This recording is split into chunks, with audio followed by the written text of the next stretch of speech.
Урматтуу жетекчилер, айрыкча Бишкек жана Ош шаарынын мэрлери, электр энергиясын үнөмдөө жана тынчтык мыйзамын камсыздоо максатында тапшырма берсек, силер аны бөрк ал десе баш алгандай ашкере аткарып жиберипсиңер.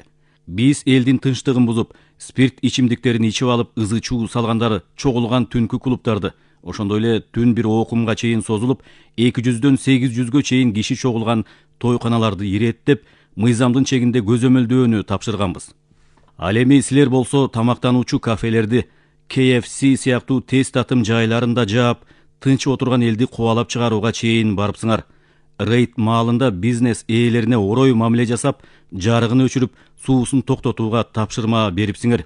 Мындай кылбагыла, токтоткула, андай аша чапканды.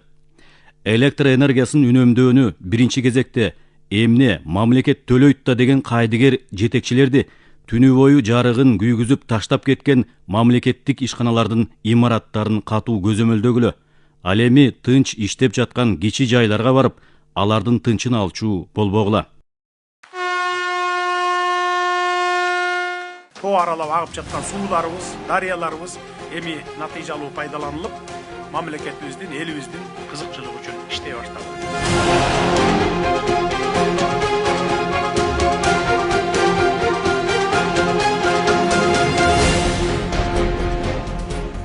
Өлкөбүздүн энергетикалык коопсуздугу түп тамырынан өзгөрөт. Биз энергияны импорт кылган өлкөдөн кетип, экспорт кылган мамлекетке айланабыз. Мындан сырткары азыр ушул тапта өлкөбүздүн бардык аймактарында салынып жаткан 40га жакын мына ушундай ГЭСтер бар. Бул сөзүн президент Садыр Жапаров ушул жылдын октябрь айында Жалал Абадтагы Кара Көл чакан ГЭСин ишке берип жатканда дагы бир ирет кайталаган. Мамлекет башчы электр кубаттуулугун жогорулатуу аракети тынымсыз жүргөнү менен ошого жараша керектөө дагы болуп көрбөгөндө өсүп жатканын белгилеп, бирок алдыңкы 2,5 жылда өлкө толук энергетикалык көз карансыздыкка жетерин билдирди. Кудай буюрса 2,5 жылдан кийин кышкысын электр энергияны импорт кылбай калабыз. Өзүбүздө өндүрүлгөн электр энергия өзүбүзгө толугу менен жетет. Азыр ушул тапта кышкысын дагы деле электр энергияны импорт кылып чет өлкөлөрдөн алып жатабыз. Көптөгөн чакан жана орто ГЭСтер салынып ишке берилип жатканы менен бүгүнкү күндө мына завод, фабрикалар, ипотекалык үйлөр, мектеп, бала бакчалар жана башка көптөгөн объектилер салынып, аларда көп кубаттагы электр энергияны талап кылгандыгына байланыштуу биз ошо салып ушундай ГЭСтерди ишке бергенибиз менен баягы дефициттерди кубалап жете албай атабыз да. Жогоруда айтып өткөнүмдөй, Кудай буюрса ушу 2,5 жылдан кийин толук дефицитти кубалап жетебиз. Былтыр Кыргызстандын электр энергиясына болгон жылдык керектөөсү 18 миллиард киловатт саатты түзсө, учурда бул чек 20 миллиард киловатт саатка жеткендигин энергетика министри айтат. Себеби жыл сайын 30 миңден ашык жаңы абонент кошулууда.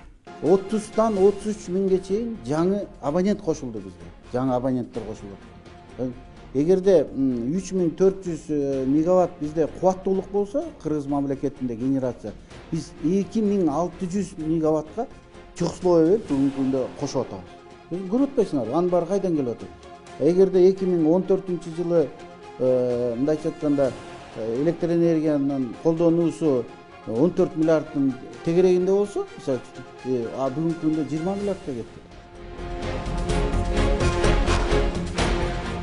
Энергетикалык кубаттуулуктун тартыштыгы бир эле Кыргызстанда эмес, дүйнө жүзүндө болуп жаткан көрүнүш. Ушундай эле жагдай Борбор Азия өлкөлөрүндө да байкалып, суроо талап жыл сайын 5-7% өсүп жатканын адистер белгилеп келет. Эсенбай уулу Талантбек номер 10 көп мандаттуу шайлоо округу боюнча жогорку кеңешинин депутаттыгына талапкер.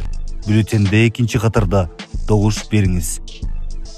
Ошондуктан Садыр Жапаров бийликке келгенде тармакты приоритет катары карап, улуттук энергетикалык системаны модернизациялоону, кубаттуулукту тездик менен көбөйтүүнү колго алып, жакынкы жылдарда толук энергетикалык көз карансыздыкка жетүү тапшырмасын койгон. Анын негизинде төмөнкүдөй кыска жана узак мөөнөттө ири чакан долбоорлорду ишке ашыруу каралган.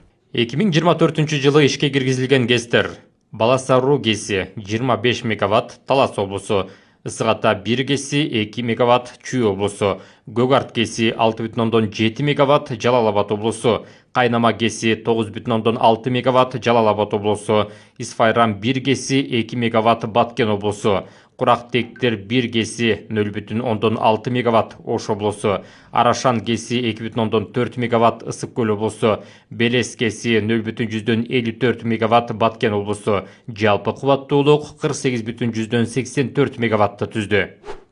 2025 жылы ишке берилген ГЭСтер: Кой суу ГЭСи 9 мегаватт, Ысык көл облусу; Ысык Ата 2 ГЭСи 4 мегаватт, Чүй облусу; Аксы ГЭСи 4,75 мегаватт, Жалал Абад облусу; Боз Учок ГЭСи 5,54 мегаватт, Ысык көл облусу; Кара көл ГЭСи 18 мегаватт, Жалал Абад облусу. Жалпы кубаттуулук 41,29 мегаватт.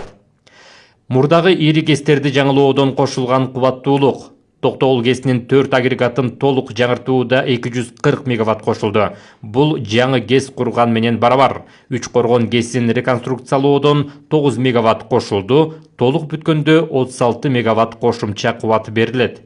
Камбар Ата 2 ГЭСинде 120 мегаваттык экинчи агрегатты ишке киргизүү долбоору иштөөдө. Ат башы ГЭСи жаңыланып 11,44 мегаватт кошулду. Лебединовка ГЭСинде реконструкция жүрүүдө. Ошондой эле Папан ГЭСи, Ылдыйкы Тар ГЭСи жана Быстровка ГЭСи боюнча даярдык жана долбоордук иштер уланууда. 2026 жылы 25 чакан ГЭС курулат. Алардын ичинен негизгилери: Орто Токой ГЭСи 21 мегаватт, Планак ГЭСи 100 мегаватт, Тургент ГЭСи 26 мегаватт, Майлуу суу ГЭСи 26 мегаватт, Ак суу ГЭС 3 17,66 мегаватт, жалпы кубаттуулук 286,21 мегаватт. 2027 жылы 14 жаңы ГЭС ишке кирет. Папан ГЭСи 27 мегаватт, Жерүү ГЭСи 28 мегаватт, Чандалаш ГЭСи 30 мегаватт, жалпы кубаттуулук 172,88 мегаватт. 2028-2030 жылдары курулуучу ГЭСтер: Коңорчок, Кызыл суу, Кичи Кемин, Кыштут жана Нижний Тарский ГЭСтери курулат. Жалпы кубаттуулук 44,7 мегаватт. Жакынкы жылдары ишке ашуучу келечектүү долбоорлор: Чоң Кемин ГЭСи 26 мегаватт, Чүй облусу; Чоктал ГЭСи 3,7 мегаватт, Ысык көл облусу. Бул багытта Борбор Азияда ишке аша турган ири долбоорлордун бири 1860 мегаваттык Камбар Ата 1 ГЭСи. Анын курулушун баштоо алдындагы процесстер соңку этапка келип калды, дейт министр. Техник экономический обоснованиясын биз бүтүрдүк. Охрана окружающей среданы бүтүрдүк. Мына бир жума мурун эле Стамбулда 4 мамлекеттин өкүлдөрү чогулуп, ошол жерден мындайча айтканда ар бири каршылык эмес деп макулдугун беришти да. Биз эми кошуна мамлекеттер менен баары бир уруксат алышыбыз керек. Биз граница менен суубуз аркы Өзбекстанга, Казакстанга кирип кетип атпайбы? Бул өзү ушундай дүйнөлүк банк мындайча донорлордун мындай требованиясы да, мындайча айтканда. Ал мына Кудай буйрса азыр межправ соглашение калды. 3 мамлекет куруп атабыз. Азыр биз межправ соглашенияны бүтүрүп 2 мамлекетке бердик. Жакын арада алар макулдугун берсе, мына анан уже иш башталат. Ал кредит ратификация болот парламенттен. Ошондой эле 2010 жылдары 1 агрегаты курулуп, ошол бойдон токтоп калган Камбар Ата 2 ГЭСине дагы 2 агрегат кошулат. Белгилей кетүүчү нерсе, ошол жылдардан бери өлкөдө бир дагы ГЭС курулган эмес. 2014 жылдан бери акча бөлүнүп, каражат чечилип, бирок кыймылдабай турган да. Эми мына Садыр Кожоевич келгенден баштап бизге тапшырма койду, себебин баарын айтып бердик. Мына Кудай буйрса бүгүнкү күндө подрядчикти быйыл конкурс өткөрүп таап, Кытайдын компаниясы, Корея компаниясы менен консорциум утуп алышты. Азыр мына уже иш баштап атат. Ал жерде экинчи агрегат дагы 120 мегаватт. Ошон кошумча сразу 3-чү агрегатын бүтүрөбүз. Камбар Ата 1 бүткүчө биз 3 агрегатты тең бүтүрүшүбүз керек. Мындан сырткары Кара Кече көмүр кенинин аймагында 1200 мегаватт кубаттуулуктагы жылуулук электр борбору курулат экен. Андан чыккан энергия Датка Кемин линиясына кошулмакчы. Ал 7 миллиардка чейин электр энергия чыгарат. 1200 мегаватт. Аякта 1000 деген киши иштейт да, бул өзүңөр көрүп атасыңар. Биздин тестте эле 1,5-2000 кишиге жакын киши иштейт. Бүгүнкү күндө ал жерде дагы бул жумуш орун пайда болот. Плюс энергетикалык мындайча коопсуздан чыгабыз. Ушул маселе. Учурда өлкөдө жалпы 19 ГЭС штаттык режимде иштеп жатат. Муну менен суу ресурстарынын 10% гана колдонулууда. Ал эми жалпы гидроэнергетикалык потенциалыбыз 142 миллиард киловатт саатка жетет. Чакан ГЭСтер эми баягы региондорго жакын жерлер болсо, мисалы үчүн могу тоолуу жерлерде агып аткан сууларыбыздын потенциалын толук пайдаланбай келатабыз. Муну азыркы убакта жакшы көрүнүш деп айтсак болот. Бизнес багытындагы объекттер, эс алуу жайлар курулган жерлерде, фермерлер иштеп аткан жерлерде өздөрүнө керектүү энергияны чакан ГЭСтерден алып коюп, пайдалануу деңгээлине жетти да. Бул дагы аябай жакшы көрүнүш. Ушунун баарын жакшы ишке ашкан деңгээлде пайдалана турган болсок, биз жаратылыш ресурсундагы, өзүбүздө болгон суу ресурсундагы пайдалануу аркылуу жанагы таңкы ыстыкты чечсек болот биринчиден, экинчиден климаттын өзгөрүшүнө байланыштуу чакырыктарга жооп тапсак болот, айлана чөйрөгө да зыянды азайтсак болот да. Климаттын өзгөрүүсүнөн улам суу ресурстарына альтернатива катары кайра жаралуучу энергия булактарын же жашыл энергетикага өтүү мезгил талабы болуп турат. Бул багытта азыр өлкөдө 3600 мегаватт энергия өндүрүлөт. Учурда күн, шамал энергиясынан дагы ушунча көлөмдөгү кубаттуулук кошо турган жакында ишке ашуучу долбоорлор бар. Жашыл энергияны колдонууда өлкөнүн мүмкүнчүлүгү кенен дейт эксперттер. Мындан башка био газдын жардамы менен энергияны алсак болот. Мына таштандылар проблема деп айтып атабыз. Таштандыны быйыл Орто Азияда жаңылык киргизип, Кыргызстан ошондон электр энергияны алабыз деп. Андан жылуулук энергиясын да алуу мүмкүнчүлүгү бар да. Ал эми күндүн жардамы менен электр энергиясын бекер албастан, ошону менен кошо жылуулук энергиясын же болбосо жылуу сууду бекер алсак болот да. Бул мүмкүнчүлүктөрдүн баардыгы Кыргызстанда акырындан ишке кирип баратат, бирок келечекте ишке аша турган биздин мүмкүнчүлүктөрүбүз да. Энергетикалык кубаттуулукту жогорулатуу жөн гана инфраструктуралык маселе эмес. Бул өлкөнүн өнүгүүсүнө, өндүрүштүн өсүшүнө жана ар бир жарандын жашоосуна түздөн-түз байланышкан стратегиялык багыт. Каныкей Бозгунова, Чыңгызхан Калбердиев, Ала Тоо 24.